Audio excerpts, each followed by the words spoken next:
So, మన lesson ఏంటంటే ఇప్పుడు magnetic effect of an electric current. అంటే ఎలక్ట్రిక్ కరెంట్‌కి, మ్యాగ్నెట్ ఎఫెక్ట్‌కి మధ్య సో, ఎలా వర్క్ అయ్యిద్ది? ఏంటి? అని మనం డిస్కస్ చేద్దాం. సో, ఈ మ్యాగ్నెటిక్ ఎఫెక్ట్ ఎవరు కనిపెట్టారు? ఈ మ్యాగ్నెటిక్ ఫీల్డ్ గాని, మ్యాగ్నెటిక్ ఎఫెక్ట్ ఆఫ్ ఎలక్ట్రిక్ కరెంట్‌ని ఎవరు కనిపెట్టారంటే హెచ్.సి. ఆర్స్టెడ్ అని ఆయన కనిపెట్టాడు. హెచ్.సి. ఆర్స్టెడ్ అనే ఆయన ఈ మ్యాగ్నెటిక్ ఫీల్డ్‌ని కనిపెట్టాడనమాట. సో, చూద్దాం అప్పుడు. అసలు ఏంటిది మ్యాగ్నెటిక్ ఎఫెక్ట్ అంటే? It is an phenomena in which an electric current flowing through a conductor produces a magnetic field around it. అంటే ఒక కండక్టర్ గుండా సపోజ్ ఒక కండక్టర్ ఇలా ఉంది. So an electric current passed through a conductor అంటే current ఇందులో గుండా pass అవుతున్నప్పుడు magnetic field is produced around it. అంటే దీని చుట్టూ మ్యాగ్నెటిక్ ఫీల్డ్ అనేది ప్రొడ్యూస్ అవుతుందంట. సో సింపుల్గా చెప్పాలంటే ఎలక్ట్రిక్ కరెంట్ ఒక కండక్టర్ గుండా పాస్ అవుతున్నప్పుడు కరెంట్ ఇలా పాస్ అవుతున్నప్పుడు దీని చుట్టూ మ్యాగ్నెటిక్ ఫీల్డ్ అనేది సరౌండ్ అయిపోతూ ఉంటుందంట. The field can exert force on other magnets are moving charges. So దీనివల్ల ఈ ఫోర్స్ ఇలా మ్యాగ్నెటిక్ మూవ్ అవుతుంది. కరెంట్ ఇలా మూవ్ అవుతున్నప్పుడు మ్యాగ్నెటిక్ ఫీల్డ్ ఉంది కదా, ఈ మ్యాగ్నెటిక్ ఫీల్డ్ అనేది ఫోర్స్ని ప్రొవైడ్ చేస్తుందట. ప్రొవైడ్ అంటే ఎమిట్ చేస్తుంది. దీనివల్ల దీని పక్కనున్న ఆబ్జెక్ట్స్ మూవ్ అవ్వచ్చు, స్టాప్ అవ్వచ్చు. So this field can exert A force. అంటే ఈ మ్యాగ్నెటిక్ ఫీల్డ్ ఒక ఫోర్స్ని ఎగ్జర్ట్ చేస్తుందంట, అంటే బయటకు వదులుతుందంట. On other magnets are moving charges. అంటే ఈ మ్యాగ్నెటిక్ ఫీల్డ్ అనేది ఒక ఫోర్స్ని వదిలిద్ది. వేటి మీదకి? వాటి పక్కన ఏమన్నా మ్యాగ్నెట్స్ ఉన్నా, లేదా వాటి పక్కన ఏమైనా మూవింగ్ చార్జెస్ ఉన్నా వాటి ఫోర్స్ దాని మీద ఉంటుంది. సో ఎగ్జాంపుల్ ఏంటంటే deflection of compass needle placed near a current carrying wire. అంటే ఒక వైర్లో గుండా కరెంట్ పాస్ అవుతున్నప్పుడు దాని దగ్గర మనం కంపాస్ అంటే దిక్సూచి కనుక మనం పెట్టామనుకో, అందులో నీడిల్ ఉంటుంది కదా, అది డిఫ్లెక్ట్ అయ్యిద్ది. అంటే అది రైట్కి కానీ లెఫ్ట్కి కానీ మూవ్ అయ్యిద్ది. ఎందుకు? Due to magnetic field. ఇలా కరెంట్ పాస్ అయ్యే ప్రతి దాని చుట్టూ మ్యాగ్నెటిక్ ఫీల్డ్ ఉంటుంది. ఇలా మ్యాగ్నెటిక్ ఫీల్డ్ ఉన్నప్పుడు ఏమైద్ది? ఈ ఫీల్డ్ అనేది ఫోర్స్ని ఎగ్జర్ట్ చేయడం వల్ల ఆ ఎఫెక్ట్ ఈ కంపాస్ మీద పడిద్ది అనమాట. కాబట్టి అది రైట్కి కానీ లెఫ్ట్కి కానీ మూవ్ అయ్యిద్ది. Okay, next the strength of the magnetic field increases with the current flowing through the wire. అంటే మ్యాగ్నెటిక్ ఫీల్డ్ ఎప్పుడు ఇంక్రీజ్ అయ్యిద్ది అంటే ఎంత కరెంట్ పాస్ అయితే దాని లోపల, అంటే ఒక కండక్టర్ లోపల ఎంత కరెంట్ అయితే పాస్ అయ్యిద్దో అంత మ్యాగ్నెటిక్ ఫీల్డ్ ఉండిద్ది అనమాట. అంటే కరెంట్ పెరిగే కొద్దీ మ్యాగ్నెటిక్ ఫీల్డ్ కూడా పెరిగిద్ది. కరెంట్ స్ట్రెంత్ పెరిగిందనుకో, అంటే కరెంట్ ఎక్కువైందనుకో మ్యాగ్నెట్ స్ట్రెంత్ ఎక్కువైద్ది. కరెంట్ తక్కువ ఉందనుకో మ్యాగ్నెటిక్ ఫీల్డ్ స్ట్రెంత్ చాలా తక్కువ. ఫీల్డ్ అంటే ఏంటంటే మ్యాగ్నెటిక్ ఫీల్డ్ అంటే సపోజ్ మ్యాగ్నెట్ ఎలా ఉంది, ఇది ఎంతవరకు అయితే వస్తువులను ఆకట్టుకోగలదు, అంటే ఈ రీజియన్ వరకు ఆకట్టుకోగలదు అనుకో, దీని మ్యాగ్నెటిక్ ఫీల్డ్ ఇంతవరకే అని. ఓకే, అలా. సో దాని యొక్క మ్యాగ్నెటిక్ ఫీల్డ్ అంత అయ్యేటప్పుడు ఇంక్రీజ్ అయ్యిద్ది. ఎలా ఇంక్రీజ్ అయ్యిద్ది? కరెంట్ అంత పెంచే కొద్దీ మ్యాగ్నెటిక్ ఫీల్డ్ అంతే ఇంక్రీజ్ అయ్యిద్ది. ఇఫ్ ఒకవేళ మనం కరెంట్ డైరెక్షన్ కనుక చేంజ్ చేసామనుకో, అంటే మనం కరెంట్ ఇటు పాస్ చేస్తున్నాం, ఇప్పుడు కరెంట్ ఇలా పాస్ చేసామనుకో, ఈ మ్యాగ్నెటిక్ ఫీల్డ్ డైరెక్షన్ కూడా చేంజ్ అయ్యిద్ది. సో అదే ఇక్కడ ఇచ్చాడు. The direction of magnetic field changes due to the change in the direction of current in the wire. అంటే వైర్లో ఉన్న కరెంట్ డైరెక్షన్ కనుక మనం చేంజ్ చేస్తే మ్యాగ్నెటిక్ ఫీల్డ్ డైరెక్షన్ కూడా చేంజ్ అయ్యిద్ది. ఓకే, ఇది. Next magnetic field lines. When iron fillings are scattered around the magnet. Iron fillings అంటే ఏంటంటే సపోజ్ మనం చిన్నప్పుడు చాలాసార్లు ఆడుకుని ఉంటాం. ఒక అయస్కాంతంలో ఒక క్లాత్ లోపల అయస్కాంతం పెట్టి ఇసుక చుట్టూ తిప్పామనుకో, ఒక 5 మినిట్స్ 10 మినిట్స్ తర్వాత దాని చుట్టూ బ్లాక్గా డార్క్గా కొన్ని పార్టికల్స్ అంటుకుని ఉంటాయి. సో వాటిని మనం ఏమంటామంటే ఐరన్ ఫిల్లింగ్స్ అంటాం. సో అవి ఏంటంటే మనం దీనికి దగ్గరగా పెట్టామనుకో, అవి టెంపరరీ మ్యాగ్నెట్స్గా యాక్ట్ చేస్తాయి అన్నమాట.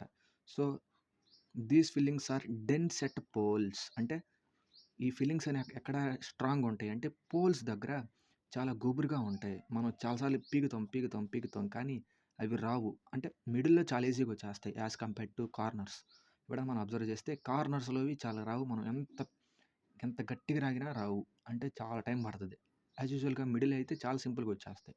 ఎందుకంటే దీన్ని బట్టి మనం గమనించాల్సిందేంటంటే కార్నర్స్‌లో అంటే ఎండ్స్‌లో మ్యాగ్నెటిక్ ఫీల్డ్ చాలా స్ట్రాంగ్‌గా ఉండిద్ది అని. సో, ఇంకోటేంటంటే like poles repels each other, unlike poles attract each other. Like poles repels each other, unlike poles attract each other. Like poles అంటే ఇప్పుడు సపోజ్ రెండున్నాయి. North, south, north pole, south. 2 magnets ఇవి. ఒకటి వాటి poles north pole, south pole. ఇది రెండో magnet north pole, south pole. Like poles repels each other అంటే ఇప్పుడు నార్త్ ఉంది. నార్త్‌ని మనం కలపడానికి ట్రై చేసామనుకో అవి అతకవు. అంటే అతుక్కోవడానికి రావు. ఎందుకు? వాటి ప్రాపర్టీ అది. రిపెల్స్ ఈచ్ అదర్ విరోధంగా ఉంటాయి. అంటే దూరంగా జరగడానికి ఉంటాయి. దూరంగా జరగడానికి ఉంటాయి. అదే సో, మనం అటాచ్ చేయాలంటే రెండిటిని ఎలా అటాచ్ చేయాలి? అన్‌లైక్ పోల్స్ అంటే ఒకటి నార్త్, ఒకటి సౌత్ గాని, ఒకటి సౌత్ గాని, ఇంకోటి నార్త్ కానీ మనం అటాచ్ చేస్తేనే అవి అతుక్కుంటాయి. లేకపోతే అవి అట్రాక్ట్ అవ్వవు. మనం గుర్తుపెట్టుకోవాల్సింది like poles repels each other, unlike poles attract each other. So, ఇప్పుడు మనం అది చెప్పుకున్నాం. మ్యాగ్నెటిక్ ఫీల్డ్ లైన్స్ గురించి మనం చెప్పుకున్నాం. సో, వాటి యొక్క ప్రాపర్టీస్ ఎలా ఉంటాయి? వాటి యొక్క ప్రాపర్టీస్ మనం ఇప్పుడు డిస్కస్ చేద్దాం.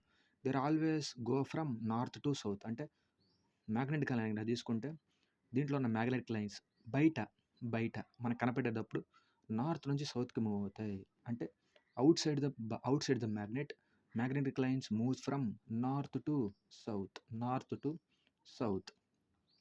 ఇన్‌సైడ్ అంటే మ్యాగ్నెట్ లోపల లైన్స్ ఎలా మూవ్ అవుతాయి? South to north.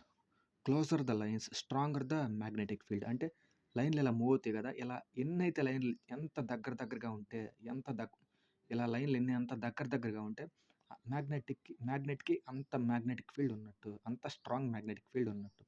ఇంకోటి ఇంపార్టెంట్ పాయింట్ ఏంటంటే they never cross each other. So, ఇలా మూవ్ అవుతా ఉంటాయి కదా! అంటే సపోజ్ ఫీల్డ్ మ్యాగ్నెట్ ఇలా ఉంది. North, south.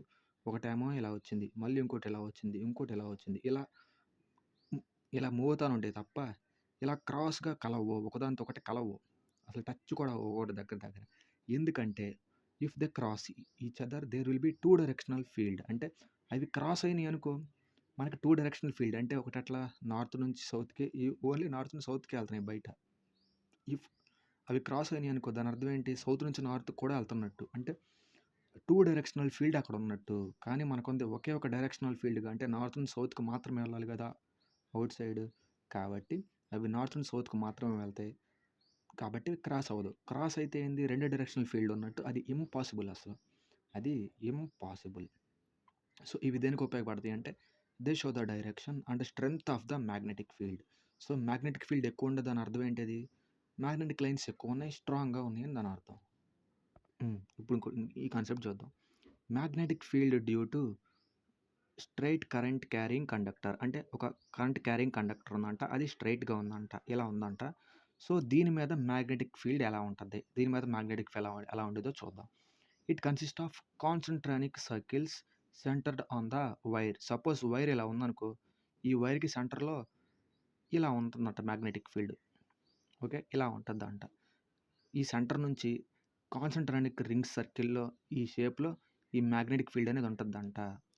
దీని చుట్టూ ఉంటది మ్యాగ్నెటిక్ ఫీల్డ్. ఎప్పుడు కరెంట్ క్యారింగ్ కండక్టర్‌కి కాన్సంట్రానిక్ సర్కిల్ షేప్స్‌లో ఈ మ్యాగ్నెటిక్ ఫీల్డ్ అనేది ఉంటుంది. These magnetic field lines form around the wire when electric current flows through it. అంటే ఒక ఎలక్ట్రిక్ కరెంట్ దీంట్లో గుండా ఫ్లో అవుతున్నప్పుడు ఈ వైర్ చుట్టూ రౌండ్ సర్కిల్స్ అంటే కాన్సంట్రేటిక్ సర్కిల్స్తో కూడిన ఒక మ్యాగ్నెటిక్ ఫీల్డ్ ఫామ్ అయిద్దంట. The direction of the field can be ఫా found using the right hand thumb rule. So, మనకిప్పుడు డైరెక్షన్ కావాలి అంటే ఫీల్డ్ ఎలా ఉందని డైరెక్షన్ కావాలంటే మనకి ఒకే ఒక రూల్తో మనం గుర్తుపెట్టుకోవచ్చు. అదేంటిది అంటే right hand thumb rule. So, suppose ఇదే నా రైట్ హ్యాండ్ అనుకున్నాం. సో, నా రైట్ హ్యాండ్ ఇది అనుకున్నాం. వాడేం చెప్తున్నాడు? If you put your right hand in the direction of current. అంటే నేను ఇది సపోజ్ నా డైరెక్షన్ అనుకున్నా. పైకి ఇలా కరెంట్ ఫ్లో అవుతుంది. ఇది డైరెక్షన్ ఆఫ్ కరెంట్. ఇంకోటి ఏం చెప్పాడు? యువర్ ఫింగర్స్ విల్ కల్ in the direction of magnetic field. అంటే కరెంట్ ఇలా ఫ్లో అవుతుంటే మ్యాగ్నెటిక్ ఫీల్డ్ ఎలా ఉంది? నేను ముడి చేసిన ఈ మిగతా వేళ్ళు ఉన్నాయి కదా! ఆ డైరెక్షన్‌లో ఉంది. ఓకే. అది దాని అర్థం. కరెంట్ ఏమో పైకి ఫ్లో అవుతుంది. ఇదేమో కాన్సెంట్రానిక్ రింగ్స్ షేప్‌లో దాని చుట్టూ తిరుగుతున్నాయి. ఇది కండక్టర్ అనమాట. ఇది కండక్టర్. కరెంట్ ఈ డైరెక్షన్‌లో పాస్ అవుతుంది కండక్టర్ గుండా. కాబట్టి ఆ డైరెక్షన్‌లో పాస్ అవుతున్నప్పుడు కరెంట్ ఏమో కిందకి పాస్ అవుతుంది. కాబట్టి నేను రివర్స్ పెట్టాను జస్ట్. కానీ ఫీల్డ్ ఎలా ఉంటుంది? కరెంట్ క్యారింగ్ ఉంది. ఈ కండక్టర్ చుట్టూ సర్కిల్‌గా అంటే కాన్సెంట్రిక్ సర్కిల్ షేప్‌లో మ్యాగ్నెటిక్ ఫీల్డ్ రివాల్వ్ అవుతా ఉంటది. మ్యాగ్నెటిక్ ఫీల్డ్ దాని చుట్టూ ఉంటది. సో, అది ఈ right hand thumb rule. So, అదే తను చెప్పాడు. If you point your right thumb in the direction of current అంటే మనం తీసుకునే అలా ముడిచినప్పుడు మన థంబ్ ఏం ఇండికేట్ చేస్తుంది? కరెంట్‌ని ఇండికేట్ చేస్తుంది. Your fingers will curl in the direction of magnetic field lines. So, magnetic field lines ఎలా తిరుగుతాయి అప్పుడు? ఈ మ్యాగ్నెటిక్ ఫీల్డ్ లైన్స్ ఇవి ఫింగర్స్. సో, ఫింగర్స్ అనేవి ఎలా ఉన్నాయి? దీని చుట్టూ తిరుగుతా ఉన్నాయి. సో, అదే తాను ఇక్కడ మనకు చెప్పింది. దాని తర్వాత magnetic field is inversely proportional to distance. Inversely అంటే ఒకటి పెరిగితే ఒకటి తగ్గాలి. సో, ఇప్పుడు డిస్టెన్స్ పెరిగిందంటే మ్యాగ్నెటిక్ ఫీల్డ్ తగ్గిపోద్ది. సో, ఇక్కడ అదే ఇచ్చాడు. As we go father from the wire అంటే మనం ఆ కరెంట్ పాస్ అవుతున్న వైర్ నుంచి దూరం వెళ్తే the magnetic field becomes weaker. ఆ వైర్ నుంచి దూరం వెళ్ళిపోతే మ్యాగ్నెటిక్ ఫీల్డ్ తగ్గిపోద్ది. ఎందుకు? డిస్టెన్స్ ఇంక్రీజ్ అవుతుంది కాబట్టి ఫీల్డ్ ఏమవ్వాలి? తగ్గిపోవాలి. ఎందుకు? ఇన్వర్స్లీ ప్రపోర్షనల్ కాబట్టి. Next magnetic field is directly proportional to current. అంటే కరెంట్ పెరిగితే మ్యాగ్నెటిక్ ఫీల్డ్ కూడా పెరిగిద్ది. కరెంట్ డైరెక్షన్ చేంజ్ అయితే మ్యాగ్నెటిక్ ఫీల్డ్ డైరెక్షన్ కూడా చేంజ్ అయ్యిద్ది. సో, ఇప్పుడు అదే వాడు చెప్పాడు. ఇఫ్ కరెంట్ ఫ్లోస్ డౌన్‌వర్డ్ అంటే కరెంట్ డౌన్‌గా ఫ్లో అవుతుంది. అంటే సపోజ్ ఇలా ఫ్లో అవుతుందనుకో ఫీల్డ్ ఎలా ఉండిద్ది? మ్యాగ్నెటిక్ ఫీల్డ్ ఇలా ఉంటది. దాని చుట్టూనే కదా! ఫీల్డ్ బికమ్స్ క్లాక్ వైస్ అంటే మ్యాగ్నెటిక్ ఫీల్డ్ అనేది క్లాక్ వైస్‌లో ఉంటది. సో, అంటే క్లాక్ ఎలా తిరిగిద్ది? ఇలా, ఇలా, ఇలా మూవ్ అవుతా ఉంటది క్లాక్. ఇక్కడ నుంచి ఇలా మూవ్ అయ్యిద్ది. డౌన్ ఉంటే clockwise. If the current flows upward the field become anti clock vice అంటే కరెంట్ ఇలా పైకి ఫార్వర్డ్ మూవ్ అవుతుంటే యాంటీ క్లాక్ వైస్ అంటే ఇటు రివర్స్‌గా క్లాక్‌కి రివర్స్‌గా డైరెక్షన్‌లో తిరుగుతూ ఉంటుంది. సో, అది దీని గురించి. నెక్స్ట్ ఇంకేం ఇచ్చాడు? Loops is directly proportional to magnetic field. Loops అంటే ఏం లేదు, మెలికలు, కాయిల్స్ ఇలా ఉంటాయి కదా కొన్ని క్యారింగ్ కండక్టర్. సపోజ్ మనం బైండింగ్ వైర్ తీసుకున్నాం అనుకో, దాన్ని ఇలా ఫుల్‌గా మెలికలేసేసాం. ఇలా మెలికలేసినాం. ఒక్కొక్క దాన్ని మనం కాయిల్ అంటాం లేదా లూప్స్ అంటాం. So, loops is directly proportional to magnetic field. అంటే లూప్స్ పెరిగే కొద్దీ మ్యాగ్నెటిక్ ఫీల్డ్ కూడా పెరిగిద్ది. ఎన్ని లూప్స్ ఉంటే అంత మ్యాగ్నెటిక్ ఫీల్డ్ ఎక్కువ వస్తది. అది వాడు చెప్పింది. నెక్స్ట్ మ్యాక్స్‌వెల్స్ స్క్రూ రూల్ అంటే ఏంటిదంటే ఒక స్క్రూ తీసుకున్నాం. ఈ కింద మేకేమో కరెంట్ కిందకుంటది. ఈ పైన ఉంది కదా! ఇది ఫీల్డ్. మన ఫీల్డ్‌ని ఎలా అంటే నట్‌ని ఎలా తిప్పుతాం? ఇలా తిప్పుతాం. స్ట్రెయిట్ చేస్తాం కదా! సో, దాని మీద కూడా దాన్ని ఎగ్జాంపుల్‌గా తీసుకొని మ్యాక్స్‌వెల్ అనే ఆయన ఒక స్క్రూ మీద ఎక్స్‌పెరిమెంట్ చేశాడు. సో, దాన్నే మ్యాక్స్‌వెల్ స్క్రూ రూల్ అన్నాం. It is the way to find the direction of the magnetic field. అంటే ఈ రూల్ వల్ల మనకేం తెలిసింది? మ్యాగ్నెటిక్ ఫీల్డ్ యొక్క direction around the current carrying conductors. ఒక కరెంట్‌ని క్యారింగ్ కండక్టర్ ఉంది. దానికి మనం మ్యాగ్నెటిక్ ఫీల్డ్ ఎటుందో తెలుసుకోవాలంటే మ్యాక్స్‌వెల్ స్క్రూ రూల్ మనకి సెట్ అయ్యిద్దనమాట. సో, ఫస్ట్ ఒక నెయిల్ తీసుకున్నాడు. అంటే ఒక మేక్ ఇట్లా తీసుకున్నాడు. దానికి ఇలా ఉంటది కదా మేకు ఇలా ఉంటది. సో, ఈ డౌన్ ఏమో కరెంట్. ఓకే. డౌన్ ఏమో కరెంట్. అంటే కింద పైన హెడ్ కాకుండా కిందది ఉంటది కదా టెయిల్ మేకుకి. ఆ మేక్ ఏమో కరెంట్. అప్పుడు కరెంట్ ఎటు యాక్ట్ అవుతున్నట్టు? డౌన్ యాక్ట్ అవుతున్నట్టు. కరెంట్ డౌన్‌గా యాక్ట్ అవుతున్నట్టు. కరెంట్ డౌన్‌గా యాక్ట్ అవుతుంది కాబట్టి వాడు ఇక్కడ ఇచ్చాడు. If the current flows downwards the field becomes clock vice. అంటే ఎలా తిరగాలి? స్క్రూ తిరిగే డైరెక్షన్‌లో మనం తిరగాలి. స్క్రూ ఇలా ఉంది. మనం ఎలా టైట్ చేస్తాం? ఇలా. ఈ స్క్రూని ఇలా టైట్ చేస్తాం. ఈ స్క్రూని ఇలా టైట్ చేస్తాం. ఇలా టైట్ చేస్తే సెట్ అయిపోద్ది. కాబట్టి కరెంట్ డౌన్‌గా ఫ్లో అవుతుంది కాబట్టి ఇక్కడ చెప్పిన దాని ప్రకారం ఫీల్డ్ బికమ్స్ క్లాక్ వైస్. అంటే మనం ఖచ్చితంగా స్క్రూని మనం ఇటే తిప్పుతాం. ఇటే తిప్పటం వల్ల అప్పుడు ఏమైద్ది? కరెంట్ డైరెక్షన్ డౌన్‌కుంటే ఫీల్డ్ డైరెక్షన్ ఎటుంది? ఇటు పక్కకుంది. ఓకే. ఇది మ్యాక్స్‌వెల్ స్క్రూ రూల్ గురించి. Next ampere's law. ఈ యాంపియర్స్ లా అంటే ఏంటి? The total magnetic field around the closed loop అంటే is directly proportional to total current passing through the loop. అంటే మ్యాగ్నెటిక్ ఫీల్డ్ ఒక క్లోజ్డ్ లూప్ ఉంది. అంటే లూప్ అంటే ఇందాక మనం చెప్పుకున్నాం. ఏదైనా ఒక రెసిస్టర్ ఉండి లేదా ఒక వస్తువు ఉండి దాని చుట్టూ ఎలక్ట్రిక్ కరెంట్ ఉంటే, అంటే సపోజ్ అక్కడ ఒక బ్యాటరీ ఉంది. ఇక్కడ ఒక లైట్ ఉంది. సో మనం ఎలా కనెక్ట్ చేస్తాం? ఇలా కనెక్ట్ చేస్తాం. పాజిటివ్ టెర్మినల్ ఒకటే, నెగెటివ్ టెర్మినల్ ఒకటే. దీని మొత్తాన్ని లూప్ అంటాం. So the total magnetic field around the closed loop అంటే దీని చుట్టూ ఉన్న మ్యాగ్నెటిక్ ఫీల్డ్ అనేది directly proportional to total current passing through it. Okay, అంటే టోటల్ కరెంట్ ఎంతైతే పాస్ అవుతుందో మ్యాగ్నెటిక్ ఫీల్డ్ కూడా దాని లోపల అంతే ఉన్నట్టు అని అర్థం.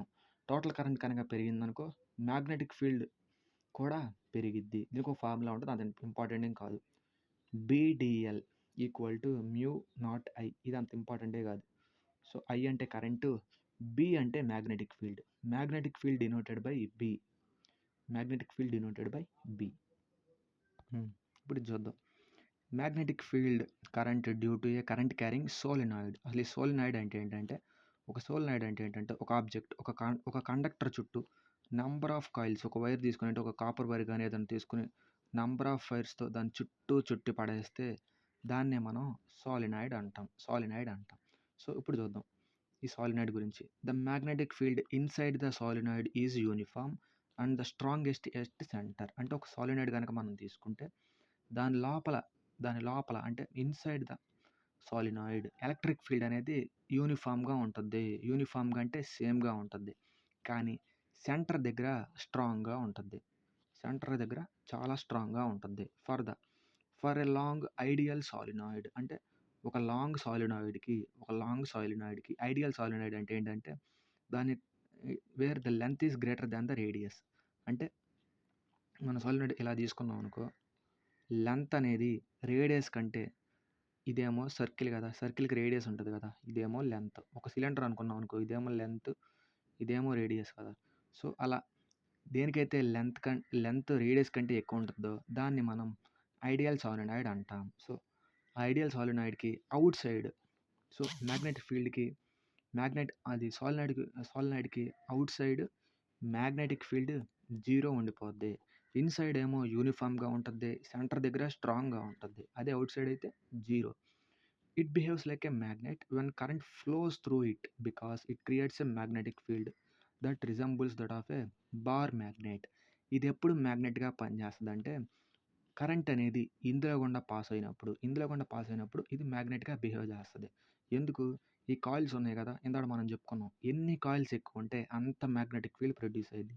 ఈ కాయిల్స్ ఉన్నాయి కదా, లోపలేమో కండక్టరు, ఈ కాయిల్స్ ఉన్నాయి. ఈ కాయిల్స్ అన్నీ ఏమేంటివి ప్రొడ్యూస్ చేస్తాయి. ఇలా ప్రొడ్యూస్ చేయడం వల్ల మ్యాగ్నెటిక్ ఫీల్డ్ ఫుల్గా ప్రొడ్యూస్ అయిపోద్ది. అప్పుడు ఇదేమైపోయింది, ఒక బార్ మ్యాగ్నెట్ అయిపోద్ది. బార్ మ్యాగ్నెట్ అంటే ఏం లేదు, రెక్టాంగులర్ షేప్లో ఉంటే ఒక నార్త్ పోల్, ఒక సౌత్ పోల్ ఉండడం. అంటే ఇక్కడ నార్త్ పోల్ ఉన్నట్టు, ఒక సౌత్ పోల్ ఉన్నట్టు అలా బిహేవ్ అయిపోద్ది అనమాట. Next, when the current flows through the solenoid each turn off coil produced own magnetic field. అంటే ఈ సాలినాయిడ్ నుంచి కరెంట్ ఎప్పుడైతే ఫ్లో అయిద్దో, ఒక్కొక్క టర్న్ దాని సొంత మ్యాగ్నెటిక్ ఫీల్డ్ ప్రొడ్యూస్ చేస్తుంది. సో కాబట్టి అన్నీ కలుపుకుంటే ఎంత ప్రొడ్యూస్ అయ్యింది మరి? సో ఒక్కొక్కటి అలా ప్రొడ్యూస్ చేయడం వల్ల అన్నీ కలిపి స్ట్రాంగెస్ట్ మ్యాగ్నెటిక్ ఫీల్డ్ ప్రొడ్యూస్ చేస్తాయి. సో అది ఈ సాలినాయిడ్ గురించి అది. Next, electromagnet. ఈ ఎలక్ట్రోమాగ్నెట్ అంటే ఏంటి? ఎలక్ట్రోమాగ్నెట్ అంటే ఒక టెంపరరీ మ్యాగ్నెట్ అనమాట. అది ఎలా అయింది, టెంపరరీ మ్యాగ్నెట్ ఎలా అయిందో చూద్దాం. అంటే అసలు ఎలక్ట్రోమాగ్నెట్ అంటే ఏంటంటే అదొక టెంపరరీ మ్యాగ్నెట్. దాని అర్థం ఏంటి? It means only the magnet exhibits its properties when electric current flowing through it. అంటే ఎప్పుడైతే ఒక ఆబ్జెక్ట్ గుండా కరెంట్ ఫ్లో అవుతుందో అప్పుడే దాన్ని మనం ఎలక్ట్రోమాగ్నెట్ అంటాం. అదే వాడిచ్చాడు. ఎప్పుడైతే ఒక వస్తువు అందులో గుండా కరెంట్ ఫ్లో అవుతూ ఉంటే మ్యాగ్నెట్ యొక్క ప్రాపర్టీస్ లాగా బిహేవ్ చేస్తుందో, మ్యాగ్నెట్ యొక్క ప్రాపర్టీస్ అన్నీ చూపిస్తుందో దాన్ని మనం ఎలక్ట్రోమాగ్నెట్ అంటాం. అది టెంపరరీ మ్యాగ్నెటే. ఎందుకు? అది కరెంట్ అందులో గుండా ఫ్లో అయినప్పుడు మాత్రమే మ్యాగ్నెట్ యొక్క ప్రాపర్టీస్ చూపిస్తుంది. If it lost its magnetism when the current switch is of. అంటే కరెంట్ ఆపేసినప్పుడు అదొక జస్ట్ నార్మల్ వస్తువే, మ్యాగ్నెటిక్ ఫీల్డ్ ఏం చూపిట్లా. కాబట్టి ఎలక్ట్రిసిటీ ఉన్నప్పుడే మ్యాగ్నెట్గా బిహేవ్ చేస్తుంది, కాబట్టి దాన్ని మనం ఎలక్ట్రోమాగ్నెట్ అంటున్నాం. ఎలక్ట్రిసిటీ ఇందులో గుండా పాస్ అయినప్పుడు అది మ్యాగ్నెట్ యొక్క ప్రాపర్టీస్ చూపిస్తుంది, కాబట్టి దాన్ని ఎలక్ట్రోమాగ్నెట్ అంటున్నాం. ఇది ఎలక్ట్రోమాగ్నెట్. ఒక నెయిల్ ఉంది, ఒక మేక్ ఉంది, దానికి కరెంట్ పాస్ చేసాం. అంటే రెండు టెర్మినల్స్కి ఇక్కడేమో ప్లస్ పెట్టాం, ఇక్కడేమో మైనస్ పెట్టాం, వైర్ కనెక్ట్ చేసాం. ఇఫ్ సపోజ్ మనం ఇక్కడ ఏదైనా పిన్స్ పెట్టామనుకో, అంటే ఏదైనా సేఫ్టీ పిన్ కానీ నెయిల్ కానీ నీడిల్ కానీ పెట్టామనుకో, అది అట్రాక్ట్ చేస్తుంది. ఎప్పుడు వరకు? ఈ కరెంట్ ఫ్లో అవుతున్న వరకు. వన్స్ మనం డిస్కనెక్ట్ చేసేసాం అనుకో, అవి జస్ట్ పడిపోతాయి కింద. దీనికి అట్రాక్ట్ అనేవి కింద పడిపోతాయి. ఎందుకు? ఇది జస్ట్ ఒక ఐరనే, మనం దీంట్లో కూడా కరెంట్ పాస్ చేయడం వల్ల ఇది ఎలక్ట్రోమాగ్నెట్ అయింది. సో అది ఈ ఎలక్ట్రోమాగ్నెట్ గురించి. Next, force on a current carrying conductor in a magnetic field. So ఒక వస్తువు కరెంట్ని క్యారీ చేస్తుంది, దానికి మ్యాగ్నెటిక్ ఫీల్డ్ ఉంది. దాని మీద ఫోర్స్ కనుక అప్లై అయితే అప్పుడు ఏమైద్ది? చూద్దాం. ఇప్పుడేమి ఇచ్చాడు? The current carrying conductor experience force when placed on a magnetic field. అంటే ఒక వస్తువు గుండా కరెంట్ ఫామ్ అవుతున్నప్పుడు దాని చుట్టూ మ్యాగ్నెటిక్ ఫీల్డ్ ఫామ్ అయిద్దని మనం చెప్పుకున్నాం.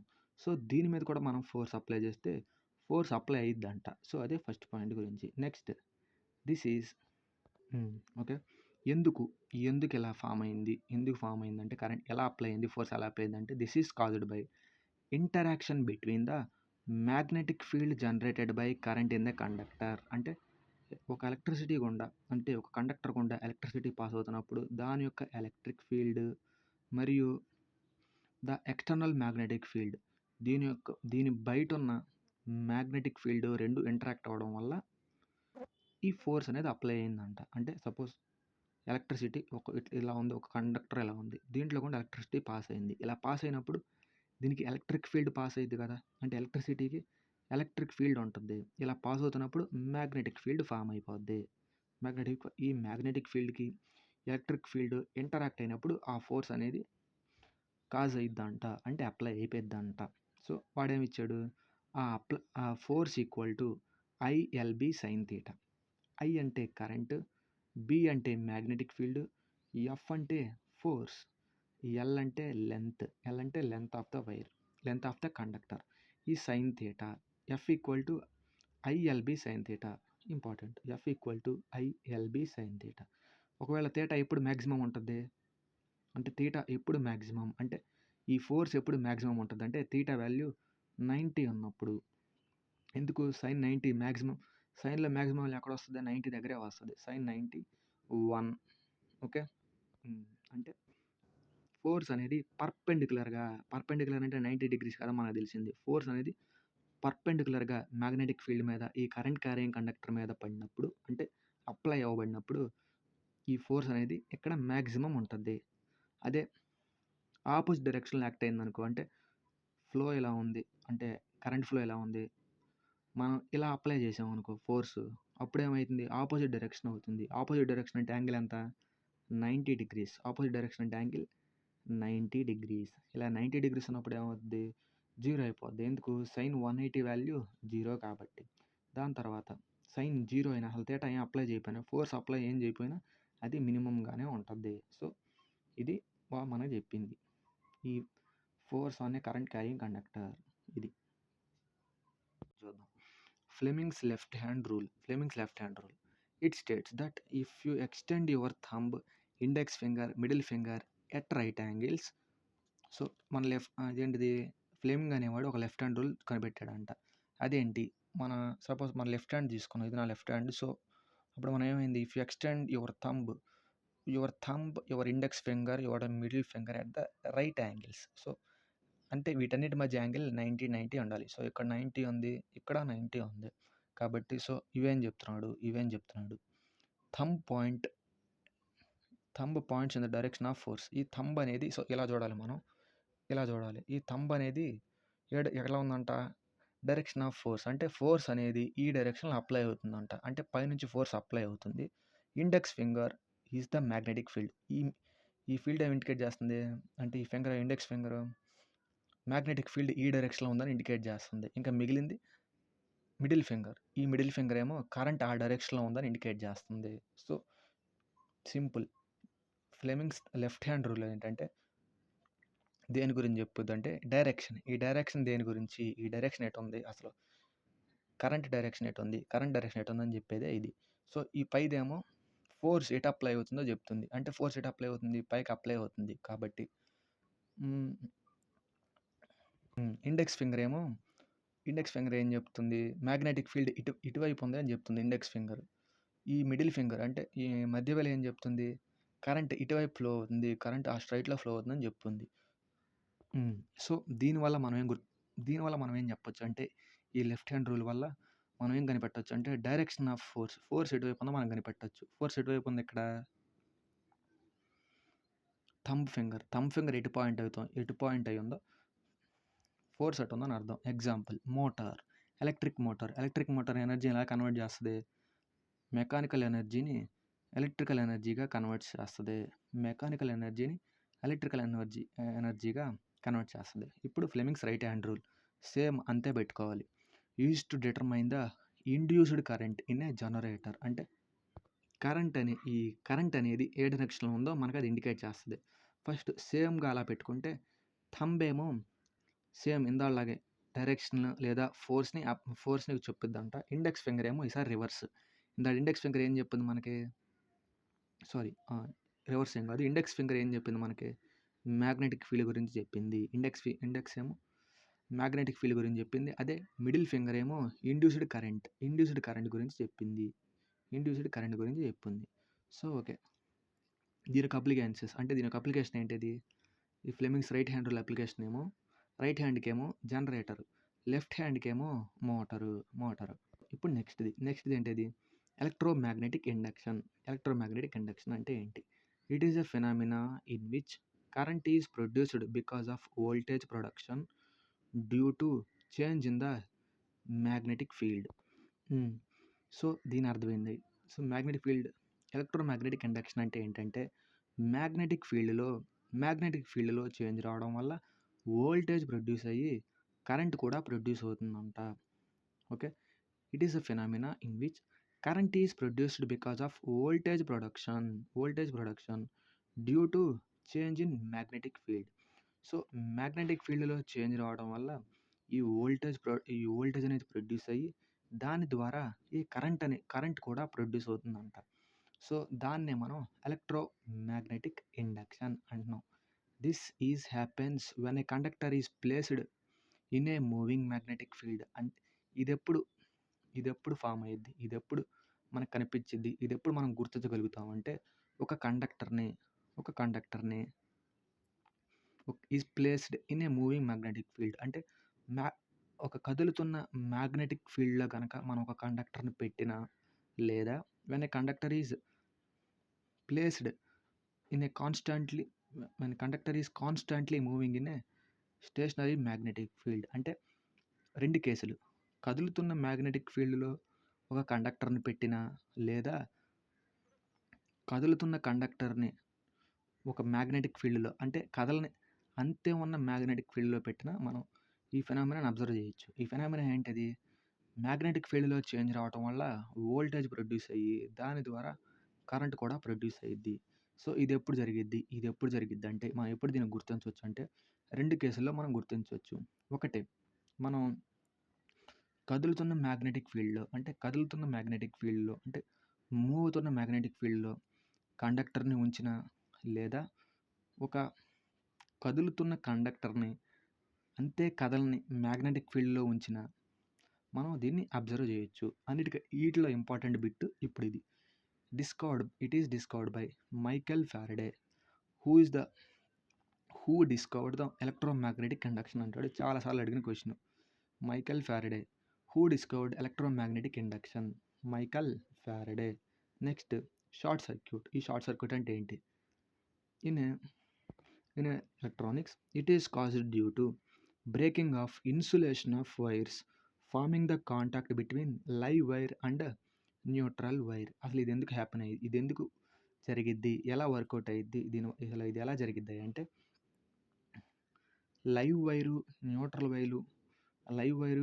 వైరు రెండు కలవడం వల్ల, సో రెండు వైర్స్కి మధ్య పెట్టిన ఒక బ్యారియర్ పగిలిపోవడం వల్ల, అంటే సపోజ్ మనం రెండు వస్తువుల్ని కనెక్ట్ చేయాలి అంటే ఈ రెండు వస్తువులు కనెక్ట్ చేసిన తర్వాత వీటికి విడివిడిగా ప్లాస్టర్లు వేస్తారు. అంటే ఒక వైర్ ఎలా ఉంది, ఇంకో వైర్ ఎలా ఉంది, ఈ రెండింటిని కలపాలి. సో ఇలా కలిపేసినప్పుడు ఏం చేస్తాం, మనం ప్లాస్టర్ వేస్తాం. ఎందుకు, ప్లాస్టర్ అనేది ప్లాస్టిక్తో తయారు చేయబడిద్ది. ప్లాస్టిక్ అనేది ఒక ఇన్సులేటర్ అంటే కరెంట్ని ఫ్లో చేయదు. సో ఒకవేళ కరెంట్ బయటకు వచ్చిందనుకో కన్ఫామ్గా షార్ట్ అయ్యిద్ది, కన్ఫామ్గా ఎవడో ఒకటి షాక్ కొట్టి చనిపోతాడు. కాబట్టి కరెంట్ బయటకు రాకుండా ఉండడానికి మనం ఏం వేస్తాం, ప్లాస్టర్ వేస్తాం ఎప్పుడైనా కరెంట్ జాయింట్స్ దగ్గర. నెక్స్ట్ ఇక్కడ ఏమైంది, ఇక్కడ కూడా same procedure. It is caused due to breaking of insulation of wires. అంటే వైర్స్కి వేయాల్సిన ఇన్సులేషన్ వేయకపోగా, అంటే ఏంటి, ఈ లైవ్ వైర్ న్యూట్రల్ వైర్ ఎప్పుడు కలవు. They did not meet. ఒకవేళ మీట్ అయితే కన్ఫామ్గా షార్ట్ అయిపోద్ది. షార్ట్ అవ్వడం అంటే ఏంటి, వీటి రెండింటి మధ్య ఉన్న ఒక ఇన్సులేషన్ బ్యారియర్ తెగిపోద్ది అనమాట. అంటే సపోజ్ ఇటు పక్కన లైవ్ వైర్ ఉంది, ఇటు పక్కన న్యూట్రల్ వైర్ ఉంది అనుకున్నాం అనుకో, షార్ట్ అంటే ఎలా అయింది అంటే ఈ రెండింటి మధ్య ఉన్న బ్యారియర్ తెగిపోద్ది, అంటే కరిగిపోద్ది అలా అని అనుకోవచ్చు. దాన్నే మనం షార్ట్ సర్క్యూట్ అంటాం. ఇంకా డీప్గా చూడాలంటే during short circuit the current in a circuit increases abruptly and significantly. Short circuit అయినప్పుడు ఏమైద్ది అంటే సర్క్యూట్ లోపల ఉన్న కరెంటు సడన్గా పెరిగిపోద్ది. This is because of short circuit create very low resistance path allowing the large amount of current to flow. అసలు ఈ short circuit అవ్వడం అంటే ఏంటంటే ఒక సర్క్యూటు దానికి ఉన్న లో రెసిస్టెంట్ వాల్ బ్రేక్ చేసుకుని లార్జ్ అమౌంట్ ఆఫ్ కరెంట్ని దాని లోపలికి ఇండ్యూస్ చేసుకోవడమే. అంటే సపోజ్ మనకి ఇంట్లో కూడా చాలాసార్లు షార్ట్ అవుతూ ఉంటాయి. ఎందుకంటే మనకి ఇవ్వాల్సిన వోల్ట్స్ మనకి 10 వోల్ట్స్ కనుకో, మన లైన్ల మీద ఉండేవి 100 వోల్ట్స్. కాబట్టి మనకు కావాల్సిందంటే మనం ఏం చేస్తామంటే మధ్యలో ఏదో ఒక వస్తువు పెట్టుకుని మనకు కావాల్సినంతే మనం తీసుకుంటాం. మనకు కావాల్సినంత లోడ్నే మనం తీసుకుంటున్నాం. ఇవి సపోజ్ ఈ మిషన్స్ కానీ ఏదైనా వస్తువు కానీ అక్కడ లేదు, 100 వోల్ట్స్ డైరెక్ట్గా వచ్చేసింది అనుకో, 100 వోల్ట్ డైరెక్ట్గా వచ్చేసి మన ఇంట్లో మీటర్ మీద పడింది అనుకో సరిపోదు. ఎందుకు, మనది లో రెసిస్టెంట్ పాత్, కానీ మనం ఏం అలౌ చేస్తున్నాం అక్కడ లార్జ్ అమౌంట్ 100 వోల్ట్స్ లోపలికి అలౌ చేస్తున్నాం. కాబట్టి ఇక్కడ ఉన్న రెసిస్టెన్స్ బ్రేక్ అయిపోయి కరెంట్ లోపలికి వచ్చేస్తుంది. దీన్ని రెడ్యూస్ చేయడానికి మనం ఫ్యూజ్ పెట్టుకున్నాం. ఫ్యూజ్ దేంతో తయారయ్యిద్ది, నిక్రోమ్తో తయారయ్యేది. నిక్రోమ్ ఏంటిది, నిక్రోమ్కి హై రెసిస్టెంట్ వాల్యూ ఉంటుంది మరియు మెల్టింగ్ పాయింట్ చాలా తక్కువ ఉంటుంది. అంటే ఇఫ్ సపోజ్ హై వోల్టేజ్ వచ్చిందనుకో అక్కడికి బ్రేక్ అయిపోతే కనెక్షన్ అంటే లోపలికి ఫ్యూజ్ ఇది బయటికి, అంటే బయట ఉన్న దీనికి మధ్యలో ఫ్యూజ్ ఉంటుంది అనమాట. ఫ్యూజ్ అనేది ఎప్పుడు మనకు కావాల్సినంతే మనం తీసుకుంటూ ఉంటాం ఈ ఫ్యూజ్ ద్వారా. ఎప్పుడైతే హై వోల్టేజ్ లోపలికి వచ్చిందో ఈ ఫ్యూజ్ అనేది కనెక్షన్ బ్రేక్ చేస్తుంది, ఎలా తెగిపోద్ది. కాబట్టి ఈ హై వోల్టేజ్ మనకి లోపలికి రాదు. అందువల్ల మనం ఫ్యూజ్ వాడతాం. ఇక్కడ మనం గుర్తుపెట్టుకోవాల్సింది లైవ్ వైర్ అంటే మనం చెప్పుకున్నాం. లైవ్ వైర్ ఏ కలర్లో ఉంటుంది, రెడ్ కలర్లో ఉంటుంది. మరి న్యూట్రల్ వైర్ బ్లాక్ కలర్లో ఉంటుంది. మనం ఎప్పుడు చెప్పుకుంటాం లైవ్ వైర్కే ఛార్జ్ ఉంటుంది, హై వోల్టేజ్ ఉంటుంది. న్యూట్రల్ వైర్కి అసలు ఉండదు.